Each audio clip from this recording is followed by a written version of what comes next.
Hi everyone, welcome to GK hub. Okay అండి, yesterday మనం ఏదైతే స్ట్రాంగ్ సపోర్ట్ జోన్ అని మాట్లాడుకున్నామో ఆ వాల్యూని మనం గమనించినట్లయితే మార్కెట్ ఎగ్జాక్ట్గా ఆ వాల్యూని టచ్ చేసింది. బట్ దాని బిలో సస్టైన్ అవ్వకుండా ఆ యొక్క వాల్యూని రెస్పెక్ట్ చేస్తూ సపోర్ట్ని అగైన్ కంటిన్యూ అప్ సైడ్కి అనేది మూవ్మెంట్ జరిగింది. ఫైనల్గా 23,400 వరకు ర్యాలీ అయ్యే ఛాన్స్ ఉంటుందని మనం ఎస్టర్డే మాట్లాడుకున్నాం.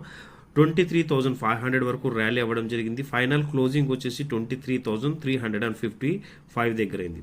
రేపు ఒకవేళ మార్కెట్ ఫ్లాట్ ఓపెన్ అయ్యి అప్ సైడ్కి మూవ్ అవుతుంటే ఫస్ట్ రెసిస్టెన్సీ 23,501 అవుతుందండి. ఒకవేళ దీన్ని కంటిన్యూ బ్రేక్అవుట్ ఇచ్చి సస్టైన్ అయితే next resistancy and next target ఏమవుతుంది 23,883 అవుతుంది.